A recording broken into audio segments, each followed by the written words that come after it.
უნიკალური საგამომცემლო პროექტი თეატრის მუსიკის, კინოსა და ქორეოგრაფიის მუზეუმმა გამომცემლობა გუმბათთან ერთად ორიგინალური საგამომცემლო პროექტის განხორციელება დაიწყო. მუზეუმში დაცული უნიკალური საარქივო მასალები ცალკეულ წიგნებად გაერთიანდება. თითოეული ტომით ცნობილ ქართველ ხელოვანს მიეძღვნება პროექტის პირველი ტომი, რომელიც კოტე მარჯანიშვილს ეძღვნება, უკვე გამოიცა.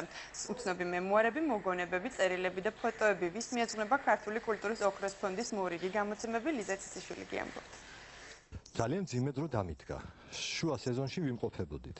მე მოშორებული დავრჩი საყოველთ საქმეს. უცნობი ხელნაწერი მასალა მუზეუმის საცავებს ტოვებს. აქამდე გამოუქვეყნებელი შემოქმედებითი შედევრები ერთ სერიად იქცევა. ქართული კულტურის ოქროს ფონდის პირველი გამოცემა დიდი ქართველი რეჟისორის კოტე მარჯანიშვილის ცხოვრებას ასახავს.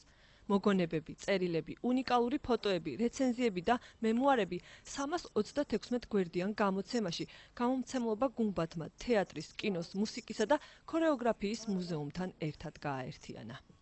ეს არის პირველი შემთხვევა, როდესაც მუზეუმის თან ასეთი დიდი საცავის, აი ესეთი საინტერესო ინტელექტუალური ცოდნა ტოვებს ბრჭყალებში ამ საცავს და გადის ფართო საზოგადოების სამსჯავროზე. ეს არის პირველი უპრეცედენტო შემთხვევა, მაგრამ ვფიქრობ ძალიან სიკეთის მომტანი. იქიდან გამომდინარე, რომ აი ეს უკვდავი სახელები, როგორც არის კოტე მარჯანიშვილი, სანდრო ახმეტელი, მიხეილ ჭიაურელი, აი ამ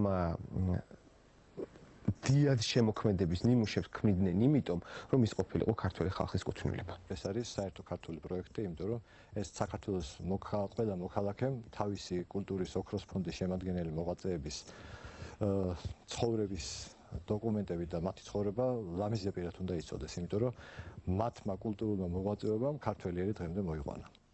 თვალსაჩინო დეტალები კულტურულ და საზოგადო მოღვაწეთა შესახებ. უპრეცედენტო ახალი წამოწყების პირველი მთავარი გმირი კოტე მარჯანიშვილია. პირველი ტომის პრეზენტაცია კინოს, მუსიკისა და ქორეოგრაფიის მუზეუმში დღეს შედგა.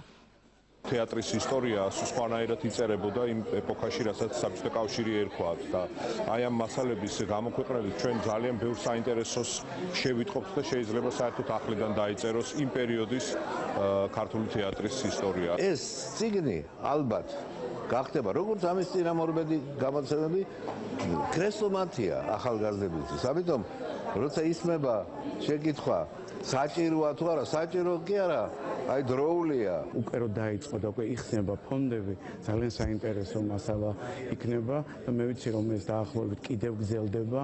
არის ის როდესაც ჩვენ უკვე ჩვენი თაობა და კიდევ უფრო პატარა თაობა ეზიარება იმ დიდ, მოდი ასე ვთქვა, პიროვნებებთან ურთიერთობას ისწავლის, რაც ესე მთავარია დღევანდელობისათვის. მიხეილ ჭიაურელი, სანდრო ახმეტელი, გიორგი ერისთავი, ბალანჩივაძეები. მუზეუმის საცავებში დაცული უნიკალური მასალები ამ დიდი სახელების საინტერესო პორტრეტებს აქამდე უცნობი ფაქტებით შექმნიან. წიგნების გამოცემა დიდხელოვანებზე გაგრძელდება და თუ პირველი ნაბეჭდი ტომით ვიმსჯელებთ, ძალიან ბევრი საინტერესო ისტორიული დეტალებით იქნება